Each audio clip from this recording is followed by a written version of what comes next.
नमस्कार दोस्तों, स्वागत है आप सभी का मेरे चैनल यूरेनियम गुरुजी में। यहाँ पर हम लोग आज 16 सितंबर से बनने वाले महत्वपूर्ण करंट अफेयर को देखने वाले हैं। आज का सेशन काफ़ी इंपॉर्टेंट है, तो पूरा जरूर देखें। बाकी चलिए शुरू करते हैं सेशन। पहला क्वेश्चन है कि हिंदी राष्ट्रीय एकता और वैश्विक पहचान की ताकत, इस थीम के साथ 2025 का राष्ट्रीय हिंदी दिवस कब मनाया गया है? तो ये मनाया जाता है 14 सितंबर को। कब मनाया जाता है? 14 सितंबर को मनाया जाता है। राष्ट्रीय हिंदी दिवस कह लें या फिर हिंदी दिवस कह लें, ये दोनों ही कब मनाया जाता है? दोनों एक ही बात है, 14 सितंबर को मनाया जाता है। थीम क्या रहा है इस बार का? तो राष्ट्रीय एकता और वैश्विक पहचान की ताकत इसका थीम रहा है। अच्छा, क्यों मनाया जाता है 14 सितंबर को? तो 14 सितंबर 1949 को भारत की संविधान सभा ने हिंदी को भारत की आधिकारिक भाषा के रूप में अपनाया था। ठीक है, ये ध्यान रखें, राष्ट्रीय भाषा हिंदी हमारी नहीं है, आधिकारिक यानी ऑफिशियल लैंग्वेज हमारा है ये हिंदी। ठीक है, भाषा के रूप में अपनाया था। इसके बाद 1953 से हर साल 14 सितंबर को हिंदी दिवस मनाया जाने लगा है। अच्छा, सबसे पहले शुरुआत किसने किया था? तो उसमें प्रधानमंत्री कौन थे? तो पंडित जवाहरलाल नेहरू थे। इसको आपको ध्यान रखना है। बाकी विश्व हिंदी दिवस कब मनाया जाता है? तो 10 जनवरी को यह मनाया जाता है। और अभी हाल ही में 5वें अखिल भारतीय राजभाषा सम्मेलन 2025 ये कहाँ पर हुआ था? तो गुजरात के गांधीनगर में हुआ था। इसको भी आपको ध्यान रखना है। अगला क्वेश्चन है कि हाल ही में लिवरपूल विश्व मुक्केबाजी चैंपियनशिप 2025 में 48 किलोग्राम कैटेगरी में किस भारतीय खिलाड़ी ने स्वर्ण पदक जीता है? Which Indian player has recently won the gold medal in the 14th of kg category in the Liverpool World Boxing Championship 2025? तो इसको जीता है मीनाक्षी हुड्डा ने। किसने जीता है? मीनाक्षी हुड्डा ने। चलिए, और भी कुछ, भारत ने टोटल 4 मेडल यहाँ पे जीते हैं। चलिए उन चारों के बारे में डिटेल में देखते हैं। तो भारत ने कुल 4 मेडल जीते हैं। तो हाल ही में लिवरपूल इंग्लैंड में आयोजन कहाँ पर हो रहा है वर्ल्ड बॉक्सिंग चैंपियनशिप का? तो लिवरपूल इंग्लैंड में हो रहा है। विश्व मुक्केबाजी चैंपियनशिप 25 में भारत ने कुल 4 पदक अभी तक जीते हैं, जिनमें 2 स्वर्ण पदक यानी गोल्ड मेडल है, एक रजत पदक यानी सिल्वर मेडल है और एक कांस्य पदक यानी ब्रॉन्ज मेडल है। इसको आपको ध्यान रखना है। स्वर्ण पदक की बात करेंगे, 2 लोगों ने जीता है उसे। मीनाक्षी हुड्डा 48 किलोग्राम कैटेगरी में जीती हैं, जो कि आपको फोटो में दिख रही हैं। दूसरी जैस्मीन लंबोरिया, इन्होंने जीती हैं 57 किलोग्राम कैटेगरी में इन्होंने जीता है।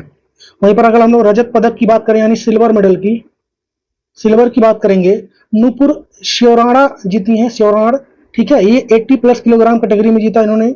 वहीं पर अगर हम लोग ब्रॉन्ज मेडल की बात करेंगे यानी कांस्य पदक की, तो इसको जीता है पूजा रानी ने।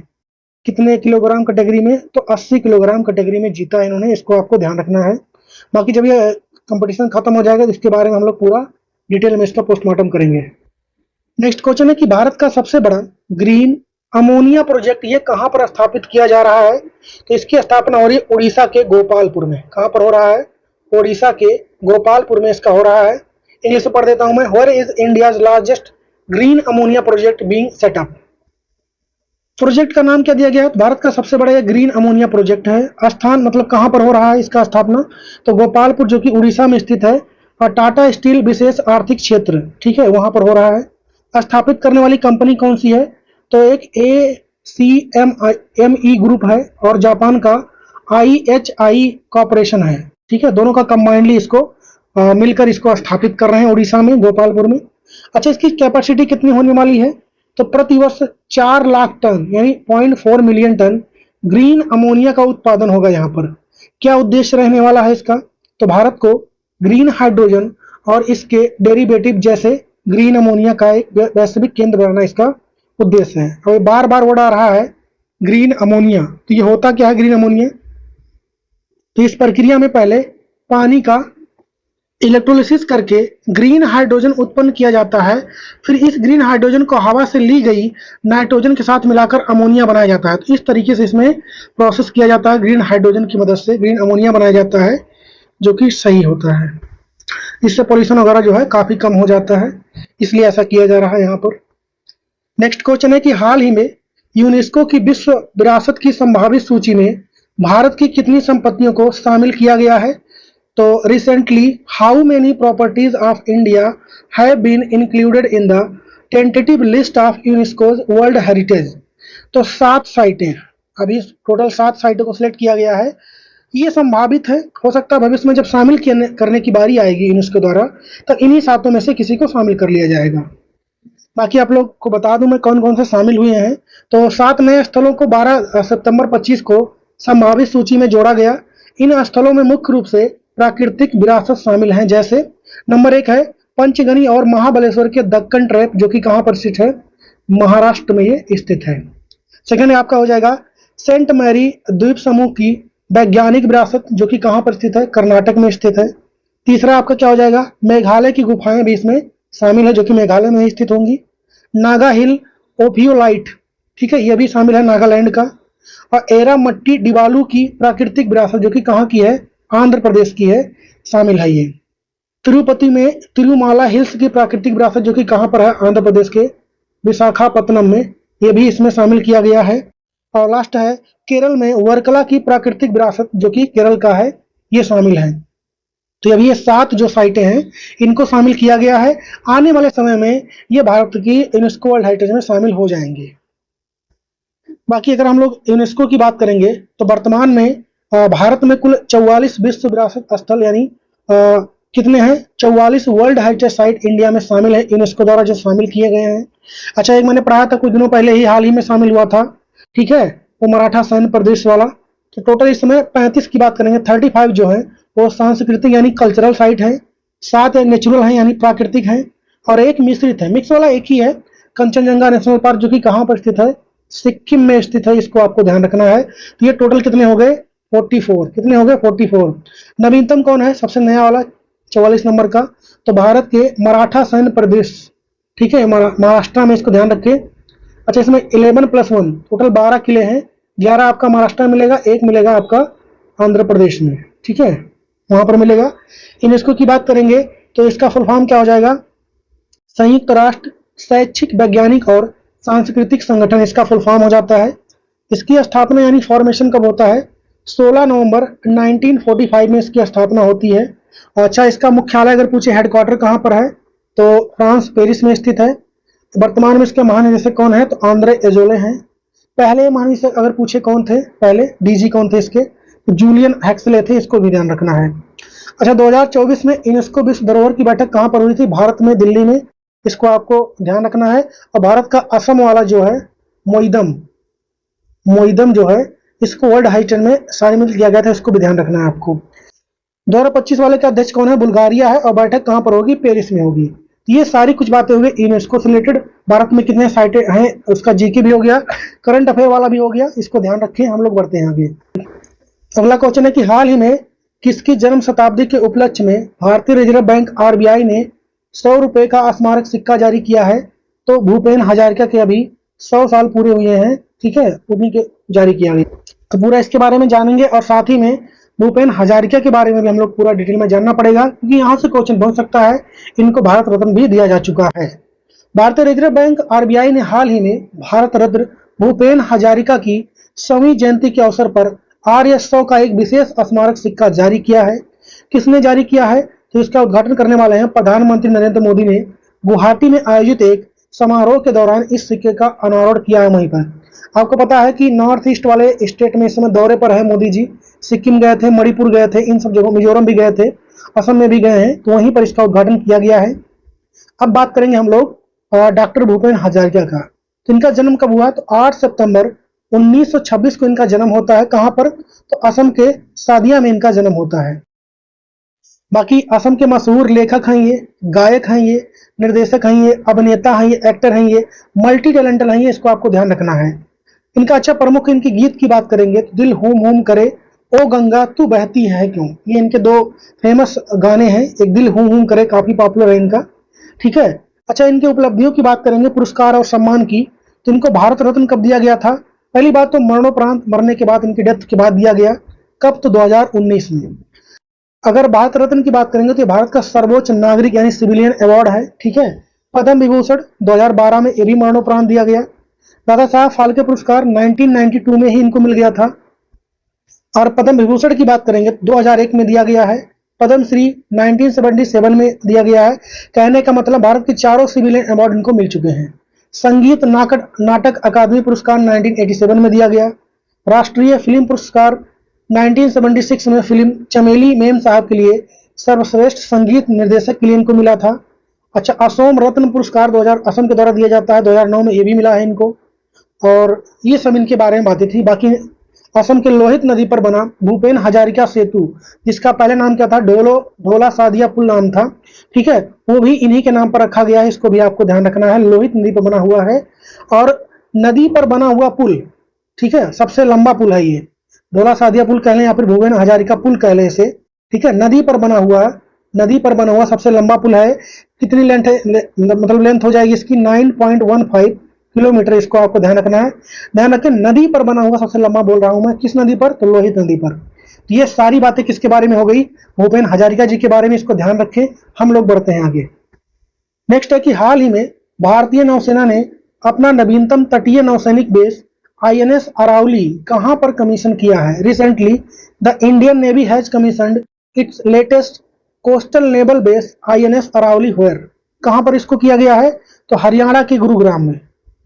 कहां पर हुआ है, हरियाणा के गुरुग्राम में। तो भारतीय नौसेना ने हाल ही में हरियाणा के गुरुग्राम में अपनी नवीनतम तटीय नौसैनिक बेस आईएनएस अरावली कमीशन किया है। क्या उद्देश्य रहने वाला है इसका, क्योंकि देखा जाए अगर तो किसी भी पोर्ट से बहुत दूर है ये, तो ये अंदर किया गया है यहाँ पर गुरुग्राम में। तो समुद्री सुरक्षा और निगरानी क्षमताओं को बढ़ाना, विशेषकर हिंद महासागर वाले क्षेत्र में, ये इसका उद्देश्य रहने वाला है। कमीशनिंग की बात करेंगे तो 12 सितंबर 2025 को नौसेना प्रमुख एडमिरल दिनेश कुमार त्रिपाठी ने इसका उद्घाटन किया है। अच्छा, इसका नामकरण जो हुआ है अरावली, कहाँ से लिया गया है, इसका नाम अरावली पर्वत श्रृंखला के नाम पर रखा गया है, जो दृढ़ता और सतर्कता का प्रतीक है। थोड़ा जबान लड़बड़ा जा रहा है क्योंकि मेरा थोड़ा तबीयत खराब है। यहाँ से सबसे नजदीक बंदरगाह कौन सा पड़ेगा आपका, गुजरात का कांडला पड़ेगा। इसको आपको ध्यान रखना है। मुंह में मेरा थोड़ा छाला हो गया है, कभी कभी फंबल हो जाता है। तो यहाँ से सबसे नजदीक बंदरगाह जो है गुजरात का कांडला है। इसको ध्यान रखें आप। अगला क्वेश्चन है कि हाल ही में लोकसभा अध्यक्ष श्री ओम बिरला ने 11वें राष्ट्रमंडल संसदीय संघ भारत क्षेत्र सम्मेलन का उद्घाटन ये कहां पर किया है, तो कर्नाटका के बेंगलुरु में। फोटो में दिख रहे हैं आपको ओम बिरला। तो लोकसभा अध्यक्ष श्री ओम बिरला ने हाल ही में बेंगलुरु कर्नाटका में 11वें राष्ट्रमंडल संसदीय संघ भारत क्षेत्र सम्मेलन का उद्घाटन किया। यह सम्मेलन 11 से लेकर के 13 सितंबर 2025 तक आयोजित किया गया था। इसको ध्यान रखना आपको। उद्घाटन स्थल की बात करेंगे तो बेंगलुरु में विधान सौध के ऐतिहासिक प्रांगण में। आयोजक की बात करेंगे तो कर्नाटक विधानसभा सीपीए कर्नाटक शाखा के तत्वाधान में किया गया। विषय यानी थीम, विषय का मतलब क्या होता है, थीम होता है। ये क्या रहा है, तो विधायी सदनों में बहस और चर्चा, ये इसका थीम रहा है। जनता का विश्वास बनाना, लोगों की आकांक्षाओं को पूरा करना इसका मतलब हो जाएगा। तो इसके बारे में ध्यान रखें। हम लोग बढ़ते हैं आगे। नेक्स्ट क्वेश्चन है कि हाल ही में भारत में सबसे तेज चलने वाली ट्रेन का खिताब किसे दिया गया, जो 160 किलोमीटर प्रति घंटे की रफ्तार से दिल्ली गाजियाबाद मेरठ रूट पर चल रही है। Recently which train has been given the title of the fastest train in India which is running on the Delhi Ghaziabad Meerut route at a speed of 160 kilometre per hour. तो ट्रेन का नाम क्या हो जाएगा, उसका नाम है नमो भारत। जिसे पहले नाम इसका क्या था, रैपिडेक्स नाम था, उसी का नाम क्या हो गया बाद में, नमो भारत हो गया है। तो नमो भारत ट्रेन, जिसे पहले रैपिडेक्स के नाम से जाना जाता था, हाल ही में भारत की सबसे तेज ट्रेन बन गई है ये। मतलब कहने का मतलब लगातार ये नहीं चलती 160 किलोमीटर पर आवर की स्पीड से, ठीक है, इसने मैक्सिमम इतना अचीव किया है। यह ट्रेन दिल्ली गाजियाबाद मेरठ, कहने का मतलब दिल्ली से मेरठ वाले रूट पे चलता है। ये कहाँ से चलता है, दिल्ली से मेरठ वाले रूट पे इसको चलाया गया है। Regional rapid transit system RRTAS, ठीक है, इसको ध्यान रखना है। कॉरिडोर पर चलती है, 160 किलोमीटर प्रति घंटे की अधिकतम गति तक पहुंचती है ये। नमो भारत रैपिडेक्स ट्रेन की बात करेंगे। इसका निर्माण यह एक मेक इन इंडिया पहल का हिस्सा है। इसे फ्रांसीसी कंपनी अल्स्टास ने हैदराबाद में डिजाइन किया और गुजरात के सावली में इसको निर्मित किया, यानी बनाया गया था। ये फोटो में आपको दिख रहा है, ठीक है, नमो भारत ट्रेन या फिर रैपिडेक्स। नेक्स्ट है कि हाल ही में जन और पृथ्वी के लिए आयुर्वेद, इस थीम के साथ 10वें आयुर्वेद दिवस 25 की मेजबानी ये कौन सा राज्य इस बार कर रहा है, तो इसकी मेजबानी इस बार करेगा गोवा। कौन कर रहा है, गोवा। और गोवा में यही जो इस बार शतरंज यानी फिडे वाला वर्ल्ड कप होने वाला है, ठीक है, वो भी आपका गोवा में ही होगा। इसको भी ध्यान रखें। 10वें आयुर्वेद दिवस मेजबान गोवा है, ठीक है। 23 सितंबर को इसका आयोजन होगा। आयोजन स्थल मुख्य कार्यक्रम गोवा स्थित अखिल भारतीय आयुर्वेद संस्थान में होगा। थीम क्या रहा है, जन और पृथ्वी के लिए Ayurveda, Ayurveda for people and planet. हाल ही में चर्चा में रही अटल बिहारी वाजपेयी की जीवनी पर आधारित पुस्तक बिलीवर्स डिलेमा का संबंध किस लेखक से है? इसको लिखा है अभिषेक चौधरी ने। किसने लिखा है? अभिषेक चौधरी ने। ये दूसरा पार्ट है किसी बुक का। चलिए देखते हैं कौन सी बुक। तो लेखक कौन है? अभिषेक चौधरी हैं। यह अटल बिहारी वाजपेयी पर लिखी गई अभिषेक चौधरी की 2 भागों वाली जीवनी का दूसरा और अंतिम खंड है। अटल बिहारी जी के जीवन पर इन्होंने बुक लिख रहे थे। कौन? अभिषेक चौधरी। उसका इन्होंने पहले ही एक पार्ट लिख दिया था, ठीक है। पहला खंड नाम था क्या उस बुक का, पहले पार्ट का? तो Vajpayee the ascent of the Hindu right, ठीक है।